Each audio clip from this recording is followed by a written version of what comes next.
All right, what's up, and welcome everybody to an episode of QnA, the show where I take your questions from YouTube, Twitter, and everywhere in between and answer them here in video format for your viewing pleasure. So, a lot of questions to get into. A lot of questions. I'm guessing. There's going to be a few here about the current Deshaun Watson situation. So, let's get into it, man. Let's get into it. All right. First question comes from Jason, who says, first off, you make great and intelligent content and thought out content. Wish more people did. I appreciate that, but also I hope y'all know y'all don't have to compliment me to get your questions read on air. But I do appreciate the compliment, Jason. Jason also continued to say, who do you think, if any, is going to come out of training camp? Thought a camp body, but become a potential first stringer or a solid second. I don't think anybody who's on the fringes of the roster right now becomes like a starter, unless catastrophe strikes. The top of this roster is too good. But is there somebody who could sneak in there, become a rotational guy? I would say at defensive end. Well, not defensive end. At D tackle, certainly a possibility there. It's certainly a possibility somebody can be in this rotation is not on this team, is in another camp right now. And then probably wide receivers, the other likely one, in tight end, maybe a third tight end out of there, but no second stringer. But maybe a rotational player out of the bunch in one of those groups that aren't super deep. But I don't anticipate that the Browns end up like starting somebody that's a camp body right now. I think the roster's a little bit too good to be at that. The next question comes from Chris, who says, can you do a video on Jacoby's strengths and weaknesses? He may be a starter for an extended period of time or the entire season. Love the content. Keep it up. Appreciate the compliment there, Chris. Yeah, I've done a video on Jacoby Brissett's strengths, especially on this channel. There's a film breakdown on that. I guess I'm going to wait and see whatever happens with this appeal process. I'm over trying to predict what's going to happen. This is as unpredictable as trying to predict salary cap. I'm letting it go. I'm just going to let's see what happens. But yeah, when something more definitive is out and we know how many games we're going to have to see, how many players, we'll talk about that and kind of address it there. But I'm kind of in a holding pattern right now. The next question comes from Jim Kipp, who says, if there's any available backup quarterbacks that we could acquire in the realm of possibility, who would be a great fit for this team? Okay. Now, let's live in Watson suspended a year world, right? Let's live in that world real quick. Is there a chance, that the Browns would bring in another player?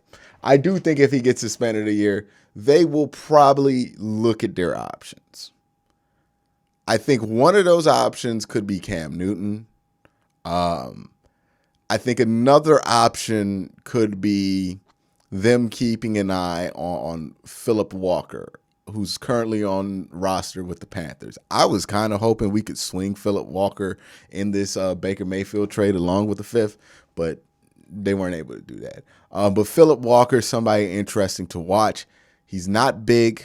He's like 6 foot, but he's an athletic quarterback. He is somebody who you can run some of those RPO plays.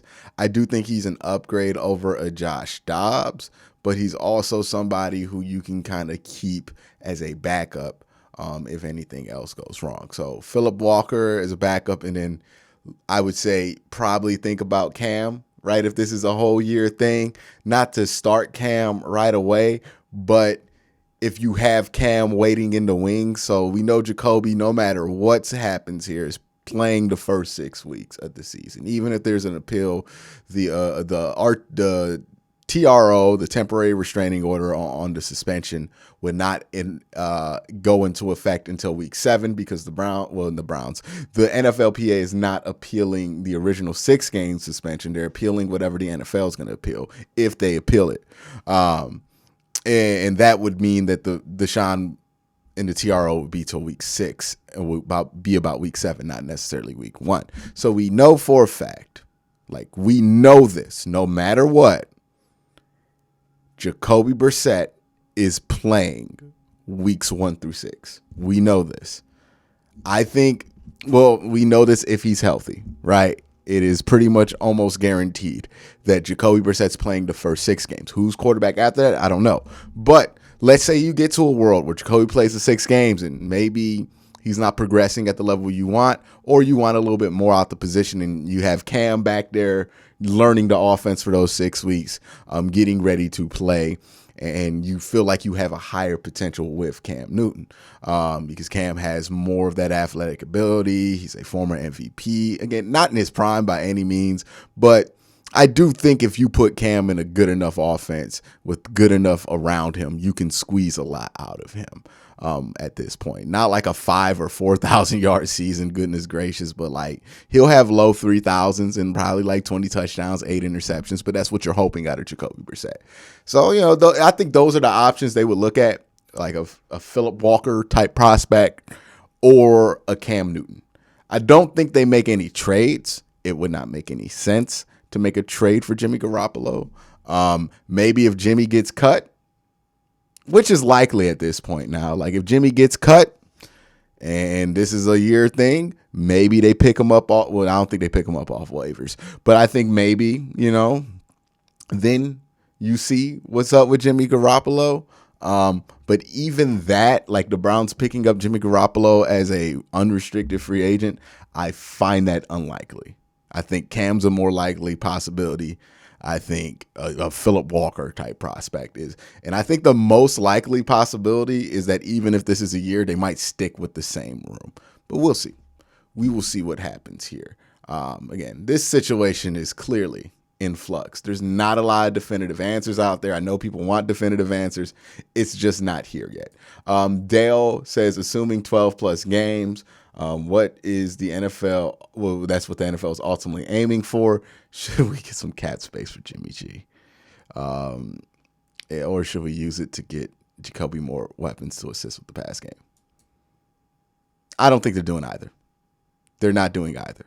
One, that cap space that they have there is for rollover cap. And 2, who are you going to get as far as weapons right now? That time's over with, right? Like those times are over. You have the weapons that you have. For the most part, you have the quarterbacks that you're going to have, right? I don't think Jimmy Garoppolo is in the Browns' plans. Again, that's just me. I could be wrong on that. But I just don't think Jimmy Garoppolo is a part of the Browns' future. But I also didn't think Deshaun Watson was going to be a part of the Browns' future a while ago. And, we live in this world now. So, again, I don't think it's going to happen. Next, that's not it. The next question, sorry about that, is from Dom Gazzulo, who says this. Is the drop-off from J.C. Tretter and Nick Harris a concern? Also, is there a chance Cleveland plays the former second-round pick center from Seattle that they picked up in the offseason, Harris? Oh, okay. I know what you're talking about. You're talking about Ethan. Okay. I think they're fine with Nick Harris, and I think Nick Harris has looked fine in camp from all reports. Now, I'll be in camp. I'll be at camp hopefully this weekend and get my own eyes on the situation. But, yeah, I feel like Nick Harris has not been a concern, and they feel like he's fine. And also remember, man, as much as J.C. Tretter is a stud, there's a reason J.C. Tretter hasn't been signed anywhere yet. And that's because teams don't know what to make of his production in Cleveland just because he was surrounded by 2 of the best guards in football. Like according to PFF, Wyatt Teller 5, I believe, and then obviously Joe Bitonio 1. So the fact that you have Nick Harris surrounded by 2 top 5 guards makes his life a lot easier. I don't think it's going to be a concern. You could almost put anybody back there and they would be fine if Nick Harris is better than just average. I mean, he's going to be able to live out there regardless, but if he's better than average, then they'll be great. So I have no concerns about Nick Harris. The next question comes from the Joker, who says, so we found out from Jim Donovan last night that the NFL wants a full-year suspension. My question is, if they're appealing and it goes back to Sue Robinson and she comes back and says no games or sticks to her first ruling, who ultimately makes the final decision? Now, I had overestimated the amount of people who actually kind of were following this process, right? Because I've been following this process and I've got lost in the weeds of it. So I understand there's a lot of people who don't necessarily know what the process is and what's going on. So we'll start at the beginning of this whole process, right? The NFL started an investigation on the accusations that were made against Deshaun Watson to see if he broke the personal conduct policy, right?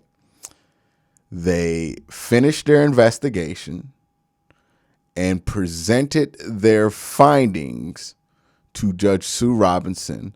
Deshaun Watson's side also presented their case to Sue L. Robinson. That is the first part of this disciplinary process. Sue L. Robinson then made a decision on one part and a recommendation on the second part. The decision that's binding, right, that cannot be changed, right, that's something to keep in mind. When it's a decision, it's binding. It cannot be changed. A recommendation can. So the decision was that Deshaun Watson broke the personal conduct policy on 3 counts. That was the decision Sue Robinson made. Her suspension recommendation, which is not binding, was 6 games, basically because there was no language in the CBA that permitted the NFL to make such a large jump from precedent of it being 6 games in the past to now it can be an indefinite suspension. She said that there was not fair notice of a change that made her feel like she could recommend more than 6 games, but she decided, which is binding, if Sue Robinson decided that he did not break the personal conduct policy, there'd be nothing the NFL could do about it.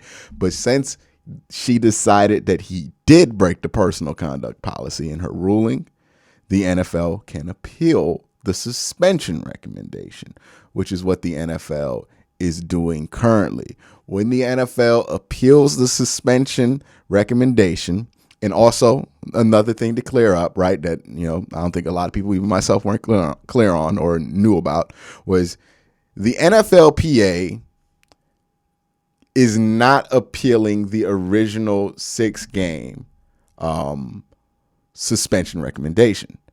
That is independent from if the NFL appeals that suspension. So since the NFLPA did not appeal that 6-game suspension recommendation, if they take this to court, getting a restraining order on the suspension would not go into effect until after the 6 original game suspension. So it doesn't matter till week 7. That's another thing to keep in mind here. Secondly, back to the main point of this. Now here's the part of the process we are in, right? The NFL has appealed the suspension recommendation that Sue Robinson put down, which is in the CBA. They can do that.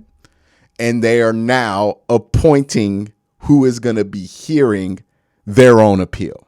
That's the part that people have problems with, even if they're not necessarily on Deshaun Watson's side, is that the NFL is picking who is hearing their appeal. Now, to the league's credit, I guess, they did not pick somebody who worked in the league office actively.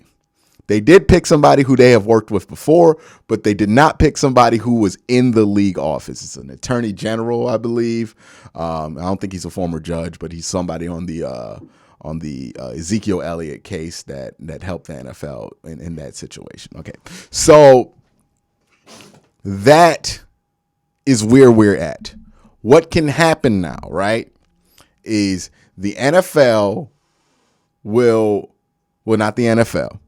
Whoever the NFL appoints to hear the NFL's appeal will then make a ruling which is binding on the suspension length. Think of it like court, right? There's one trial you go to find out if you are guilty or not. And then there's another trial you go to find out what your sentencing is going to be, right? Deshaun Watson has been found guilty in the court of Sue Robinson, right? So boom, there's that. Now we're awaiting his sentencing is basically how this process works. So once they make that decision on what the suspension is going to be, that is binding. That is then what the NFLPA has to decide if they're going to appeal, not to Sue Robinson, but to federal court in probably New York, which they're going to decide whether the NFL is within their rights as an organization to interpret the CPA as they have 9 times out of 10, the NFL wins these lawsuits. So that is the current situation as I understand it. Okay. That I've read enough about this case. I have done enough of my own research on this stuff. I'm honestly over it. I just want it to be over. But that is where we're at. So anybody watching this video can be informed of what the current situation is. This is not going to go back to Sue Robinson. Sue Robinson's done with this whole situation. She's done her part. She's done. She's out. This is now the NFL appealing Sue Robinson's suspension recommendation to somebody that the NFL appoints. So we'll see what happens from here. That's all I have on that. But I hope that cleared it up for some of y'all. The next question comes from Gavin Nelson. It says, on a scale of 1 to 10, how likely is it that the Browns at least make the playoffs this year? If Jacoby's in there, I would put it at a 5. It's probably a 5 to 50% chance. It's not unlikely. If Deshaun plays for 5 games, probably a 6. If Deshaun plays for 8 games, it's probably a 7. If Deshaun plays for 12 games or however 11 games, then it's probably an 8. That's where I would put the percentages at. If Jacoby's in for the whole season, it's a 5. So, you're more likely to make the playoffs if things go decently well for you. All right, the next question comes from the algorithm, who says, if Watson doesn't play at least 6 games this season due to suspension, does that mean he has his 2022 cap reset for the 2023 season? Dog, I'm going to be honest with you. There's one thing I understand less than the CBA, and that is the salary cap. I have tried. Every time I think I know something about the salary cap, I'm wrong. So, and honestly, anytime somebody on Twitter who is a salary cap expert tells me something about the salary cap, it ends up being much more complicated than what it actually is. So, have no idea, right? I have no clue. Usually, if you can accrue a season, it means that it just pushes your contract back. But I don't know what that does to the cap hit. I have no clue. I wish I could answer this question better. There are people who do follow the salary cap who might have some more information, but also understand that this is not something that we might have the ability to know from the outside looking in, because there might be language in Deshaun Watson's contract that's not public that prevents the Browns from being able to reset his cap number because of a suspension. I have no idea what that's going to do. I don't even know if they're going to allow him to not accrue a season. There's nothing that's really a guarantee with that whole situation. But if you look at past situations, yeah, that's usually what happens. Again, I'm not being super helpful with that, but I hope I point you in the right direction to find somebody who is. Draconis says, I finally found one of these posts. Good on you. And make sure you're subscribed and notified so you can find this post like Draconis found this post. All right, anyway, are you worried about wide receiver injuries? How does Moffitt signing affect the DB grade? I don't think it affects the DB grade at all. I think Moffitt's a good hand to have there. It might affect the special teams grade because I think he's an excellent special teamer. But as far as wide receiver, am I worried about the injuries? No, not really. because the players who have gotten injured are players that I think are going to be super hard to replace if those injuries were serious. And it doesn't appear like the injuries are super serious. Like David Bell looks like he's going to come back, and I don't think David Bell's super replaceable, but I also don't know what David Bell's impact's going to be, so it's hard to factor that in. Anthony Schwartz, he's on a prove-it year right now, so I have no real expectation of him. I think Jakeem Grant can still do what he does. And then Amari Cooper just came back to practice. So now I'm not really worried about the injuries. I mean, it's really early right now. But if these things start piling up during the year, obviously it's going to be a major concern. But that's it for this week's Q&A. Y'all have a great day. Have a good night.